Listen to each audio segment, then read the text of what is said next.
Hey, how's it going, everyone? It's Ringside Joe here with Undisputed Fight Media, and as you can tell, not in the studio today. I'm actually running around trying to get some stuff done in Las Vegas right now, but still want to take some time out of my day to talk about the two great fights that took place last night at UFC Noche. So, without messing around, let's just get right into it. I want to talk about the co-main event, the main event, the results, the performances, talk about where the fighters involved are going to go from here, and yeah, just break them down. So without wasting too much time, let's just jump right into it. Again, Ringside Joe with Undisputed Fight Media, and let's talk about the co-main event, which was Jack Della Maddalena taking on Kevin Holland, as I'm pulling out my notes right now.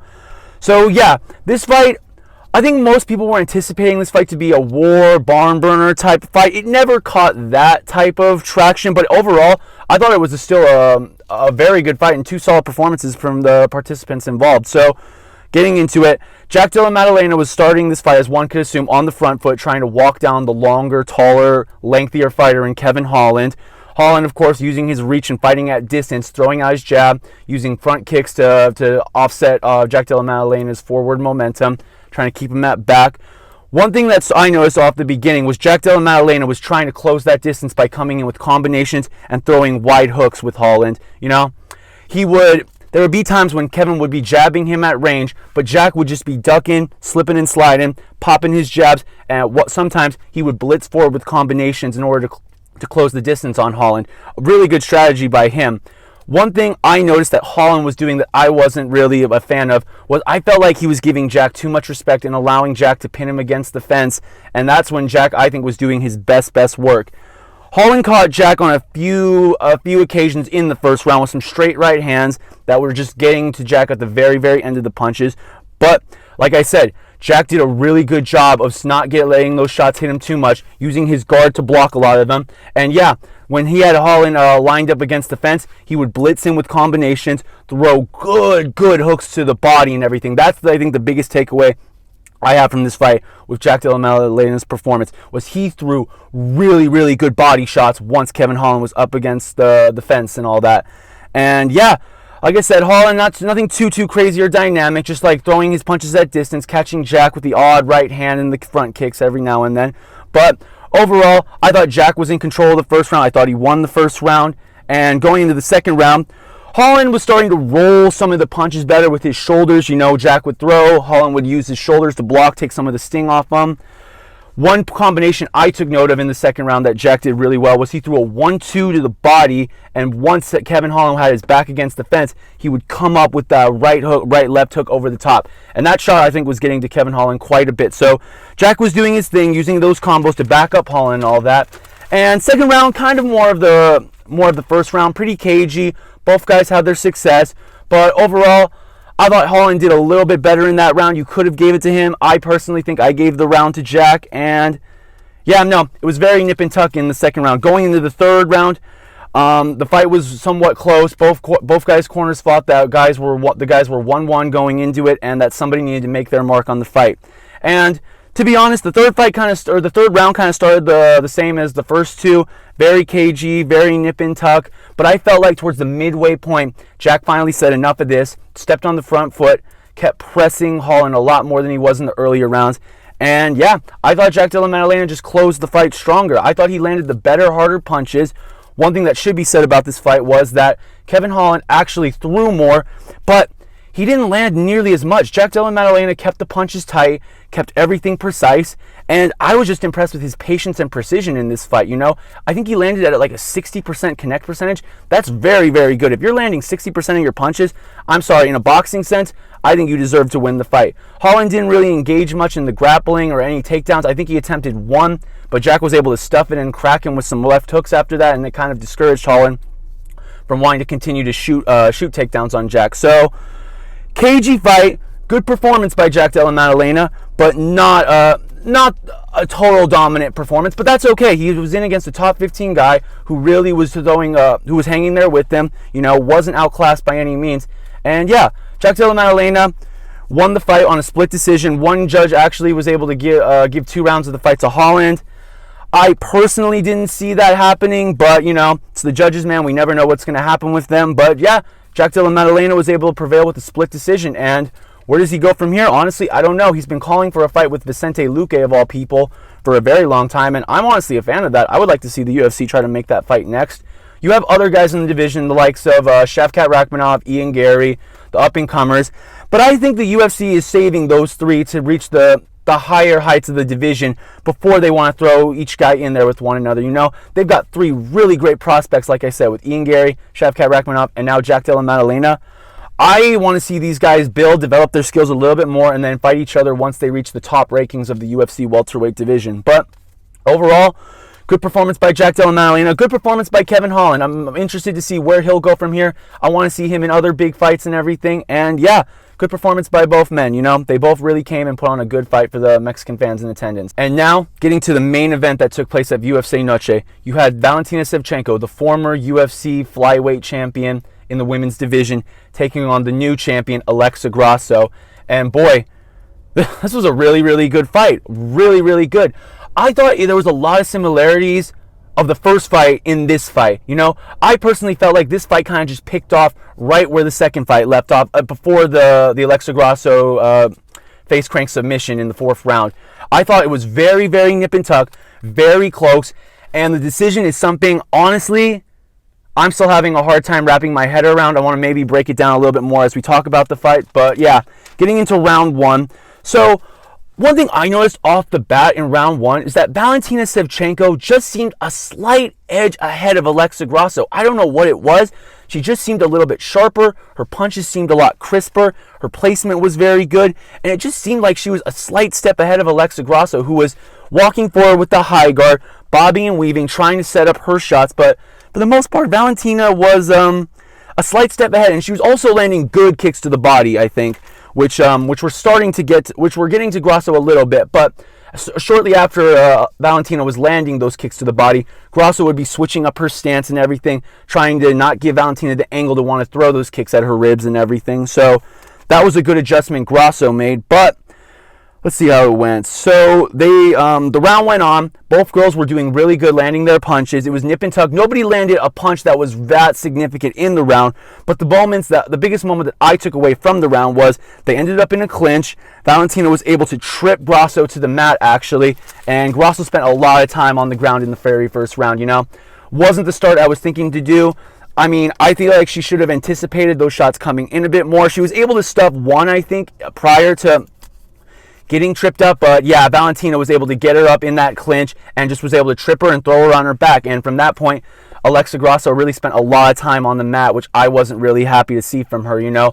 Shevchenko was controlling her from the top, doing good things, landing the odd punches here and there, but I felt like Shevchenko wasn't advancing too much with that position. She was kind of just content to keep Grasso on the ground, control her, and give her the appearance that she was controlling the round and everything. So first round, a bit cagey, but I would definitely give it to Shevchenko because, yeah, like I said, she took Alexa Grasso down and was able to control her from that position.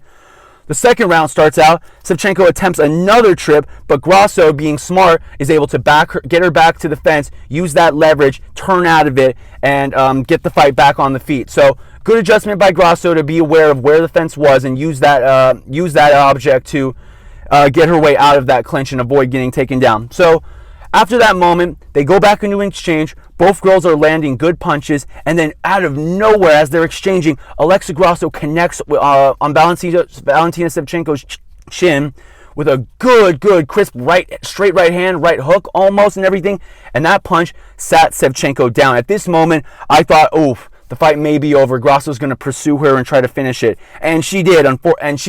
She ran in, tried to finish Shevchenko. They clinched. She was landing good knees to the body that I thought were actually wearing on Shevchenko and almost were going to drop her at any moment. Like, I thought Shevchenko was very uncomfortable in that exchange. But let's see what happened. She ran in with the clinch, knees to the body by the champ. But yeah, that exchange went on for a good bit. They got a little bit of distance, and Valentina, being the smart former champion that she was, she saw that there was just that little bit of distance and shot in a double leg takedown on Alexa Grasso, which really frustrated Alexa Grasso. She was in finishing mode. She was trying to pursue Valentina Shevchenko. She felt like she almost had the finish, but she just got too, I want to say, yeah, she got a little bit too reckless in her approach and was able to give Valentina Shevchenko a good opportunity to time a takedown and get her down to the ground. You know, Shevchenko kind of didn't really do much with that position. She kind of spent a good amount of time on top just trying to rest and gather her bearings and everything. There was one moment when they actually did separate from that position for a second, but Shevchenko actually did eat an up kick that Grasso threw at her, so they spent a good couple 30 seconds with Grasso on the ground at her feet trying to be cautious of what Shevchenko was going to do from the top position. And yeah, after she ate that up kick, Shevchenko was trying to land some down kicks from the top position, but eventually she just found her way back into Alexa Grasso's guard and decided to just throw a couple punches. Nothing too crazy. So round 2, I think the biggest moments of that fight was the Grasso right hand that dropped Shevchenko and the up kick. So with those 2 key moments, I gave Grasso the second round. Round 3, not too much. Both girls were trying to land punches at range. Neither were really doing much at that. The biggest moment from that round, I would say, was when Shevchenko attempted another double leg on Grasso and had a guillotine attempt at her at one point. Grasso was able to escape this and had a strong... Grasso was able to escape that guillotine position, but then Valentina was able to actually hop on her back and just had her in a lock for, I think, the last 2 minutes of that fight. So those were the biggest moments, I think, of number 3. Like I said, neither girl was actually landing very much on the feet at the stage in this round. I think Shevchenko was very wary of what Grasso was throwing at her, and I think Grasso was also very wary that Shevchenko was ultimately looking for the takedowns to try to trip her up again. But yeah, no. Shevchenko attempted another double leg, didn't get it, went for a guillotine, didn't get it. Grasso escaped, but yeah, Valentina Shevchenko was able to hang on to her back for a good amount of round number 3. Grasso was trying to scramble, twist her way out of it, try to get top position, but Valentina's flexibility and back control in this were really something else in that. She held on to that position for a very long time, and I thought it closed out round 3 stronger. Didn't really assert herself as dominant as I would have thought she would, but nevertheless, she made the right fight decisions in that round, and I think it gave her round 3. Like I said, Grasso didn't really have much success trying to get out of those positions that Shevchenko in, so based on body language and positional control, Shevchenko definitely took round 3. Round 4, it seemed like at this start of this round, I was noticing Valentina was starting to slow down. It seemed like she was breathing through her mouth more and that she was starting to feel the pace that Alexa was putting on her. Alexa Grasso remained very composed up to this point in the fight. She didn't really, she didn't have any signs that she was gassing out, but yeah, Shevchenko was starting to look slightly labored in her approach and everything. So the round starts. Shevchenko is feeling the pace just a little bit, but she's actually still landing very good shots on Grasso with her jab and her right hand. Really, at times, I thought piecing Grasso up with those punches, She did seem a bit gassed, but she was just finding the target really good, and Grasso was just kind of coming in, like I said, bobbing and weaving, but wasn't really throwing much, and Valentina was picking her off a little bit with the jab. But let's see, the biggest moment in this round, I would say, was a takedown attempt by Shevchenko, but Grasso was actually able to time it and has Shevchenko... Okay, sorry, re-explaining this whole thing again. That was going on. They were fighting at distance. Valentina was outpointing Grasso with the jab and everything. And at one moment, she attempts another double leg takedown. But Grasso is actually able to time this one, and she gets Valentina in a headlock / guillotine choke. And in this moment, I thought she was going to jump the guillotine, go on her back and try to choke out Valentina this way. But it was a very interesting sequence. Valentina actually was still on her feet, but was trying to have her hand touch the canvas and everything. And what that means is if her hand was on the canvas, it would give the illusion that she's a grounded opponent and that Alexa can't throw the shots that she did, which were knees to the head. But what I actually wasn't aware of was that this is a different rule in Las Vegas, that you have to have some type of weight on the ground in order for that rule to be valid. Shevchenko was just reaching her hand out, almost like Aljamain Sterling style and everything, trying to basically say she was a grounded opponent. But no, the referee didn't allow that. Valentina was with her hand towards trying to touch the ground. Grasso was throwing constant knees to the head, and it really was shaking up Valentina Shevchenko with those punches and everything. She was looking to the ref trying to get some clarification as if those were illegal, but no, the ref told her flat out that those punches were legit and that she needs to defend herself better. So it was a really, really good sequence with Grasso. Shevchenko was obviously trying to use the rules to her advantage, but it didn't work out. They go into a clinch. Grasso's doing some really, really good work with that, but unfortunately, she got a little bit carried away, and she tried to slam Valentina to the ground, but somehow she ended up on bottom position and all that. She got cut, I think, with a Valentina Shevchenko elbow, and Yeah, let's see what happened. Shevchenko got tripped, and I think Grasso towards the end of the round, she spent a little bit of time on the ground, but then in the last couple 10 seconds of that round, she attempted to go for an ankle lock position. The round was only had like 10-15 seconds left. She wasn't able to get it, but overall, I think the dominant moments in that round came from Alexa Grasso, so she did some pretty good work in there. Round 5, this is where it all got very, very tricky. You know, I think some people had the fight 2-2 going into it. At best, for Shevchenko, you could have her 3-1 up. I don't think you could have Grasso 3-1 up going into that fight, but my impressions of this was a very, very close fight, and that Grasso maybe needed a finish in order to get it. So the biggest things that were I took away going into the fight was Valentina in the 5th round. She seemed like she was really begging for water. Like, she was really, really feeling the pace and everything of the fight. And when they went out, she seemed a little bit labored in her approach as well. Grasso wasn't as active on the feet as I would have liked to seen her. She was kind of eating jabs for the most part. And Shevchenko was just outpointing for her, going for more trips and trying to get Alexa to the ground. But Grasso, actually, the biggest moments that came in this round was at the 2-minute mark and everything. Neither girl really had landed much in the round to, I think, claim it, but Valentina attempted another trip on Grasso, but Grasso this time was able to spin out of the trip and was able to actually jump on the back of Valentina Shevchenko. Very reminiscent to how the first fight ended, with Shevchenko throwing that kick, losing her balance, and Alexa jumping on the back immediately and going for the choke. And yes, at time, with only like a minute left in the fight, it looked like Grasso was going to get the same exact choke in the same exact manner that ended the first fight and everything. And I thought she almost had it at points, but then she kind of abandoned it and chose to just remain on Valentina's back, just landing good punches. And really, Grasso ended the fight on her back with one last face crank to close out the round. And I personally thought she gave the illusion that she ended the fight a lot stronger and possibly took round 5. So that ended, and I was honestly not sure what the judges were going to call the fight. You know, it seemed like, my initial first thoughts watching the fight, it seemed like it was a 3-2 Valentina points win, but they read out the scorecards. One judge gave it to Grasso, one judge gave it to Shevchenko, 3-2 both ways, but the last judge actually scored the fight 47-47, making it a draw, a split draw. I was confused as to how they got to the result, but that judge in particular, I guess, gave Grasso round 2, gave Shevchenko rounds 1, 3, and 4. The judge gave Alexa Grasso round 5, but he somehow thought that Alexa Grasso did so much good work in that round that it warranted her getting an extra point in that, forcing the draw. And personally, I thought if there was going to be a 10-8 round, it would have maybe been in the second when Grasso landed a good punch and dropped Shevchenko, but no, that wasn't the case. It seemed like the judge in this round just favored Grasso's control from the back and punches and submission attempts. I didn't really feel like that warranted a 10-8 round, to be completely honest with you guys. So I was kind of left dumbfounded of when the fight ended and everything. And really, I just wasn't sure as to... I really just couldn't wrap my head around the decision. I rewatched the fight this morning and everything.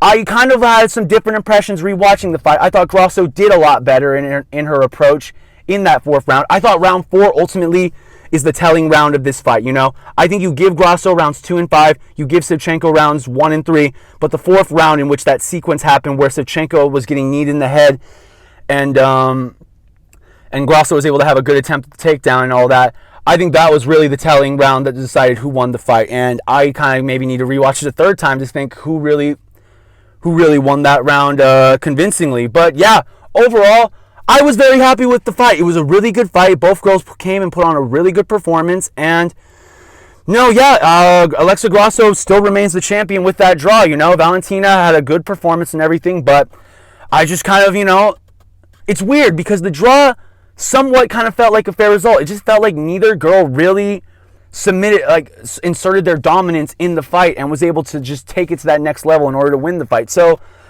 I'm not happy with the draw, but I'm somewhat relieved that result kind of ended the way it did, if that makes sense. So yeah, Alexa Grasso remains the champion. Valentina Shevchenko has nothing to be ashamed of, and talking point of this fight is, where will both of these women go from here now? Now, you have a lot of people who are watching this fight, including the commentators, who really wanted to see a 3rd fight between these two.